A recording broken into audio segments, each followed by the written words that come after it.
un pied de bois, il n'a pas vocation à être dans le milieu urbain. Voilà, ça donne bonne conscience aux politiques, mais ça ne fait pas du bien à la forêt, loin de là, parce que pour le coup, on oublie tout ce qu'il y a à faire ici.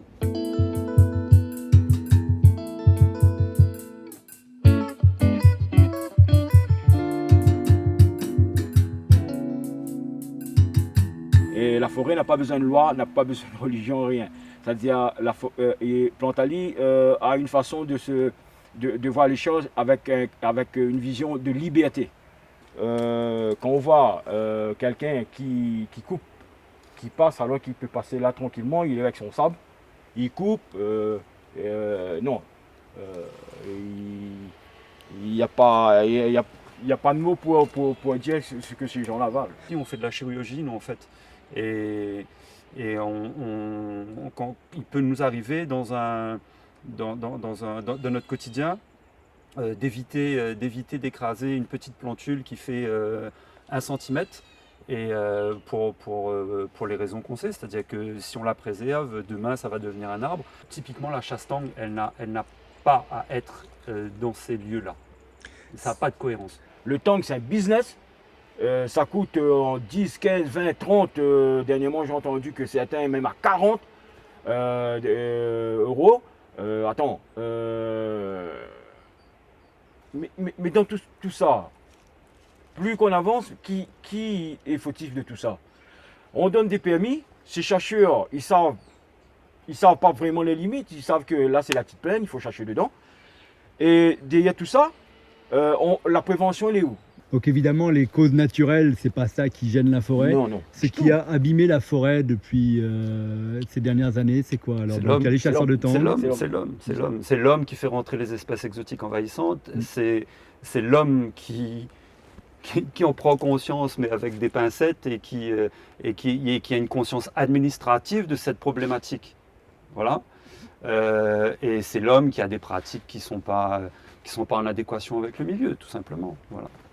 Alors, il y a quelque chose que laisse passer. Ouais. C'est qu'avant Cyclone, il me dit avec Olivier, il est bizarre, pour quelle raison la forêt est collée comme ça? Alors, il y a eu un phénomène, c'est que les feuilles des arbres, et moi, on l'avait vu là, on m'a pas parti voir ailleurs, les feuilles des arbres étaient déjà au sol. Rien à faire.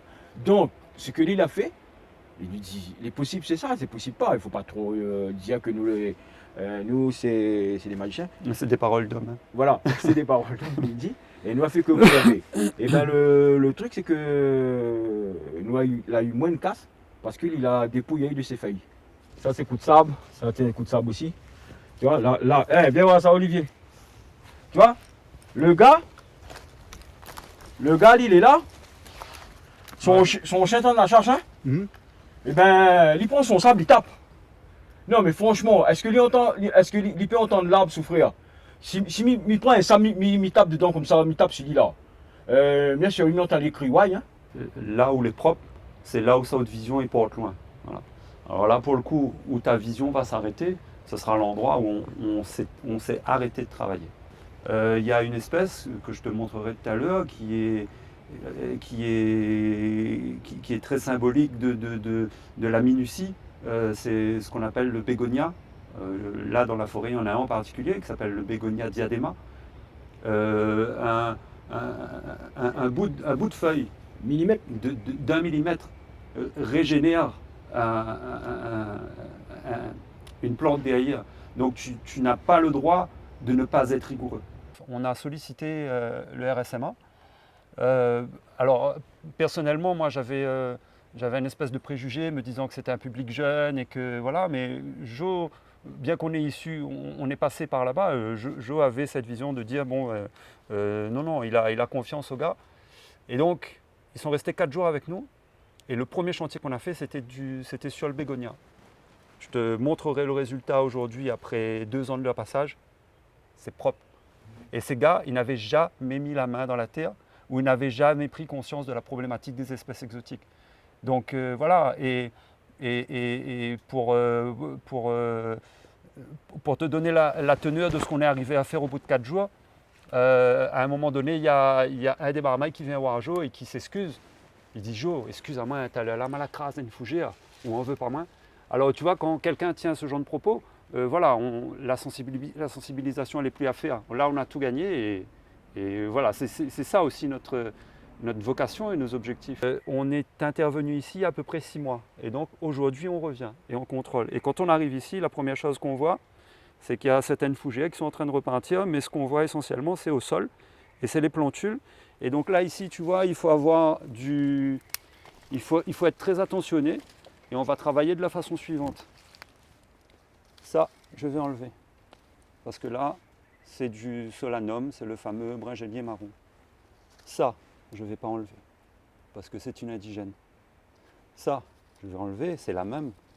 À côté là, c'est ça. Voilà. Et là, l'une de nos espèces qui nous pose plus problème ici, c'est celle-ci, qui s'appelle le Cestrum elegans. Et là, tu vois, elle aussi, je vais la sortir.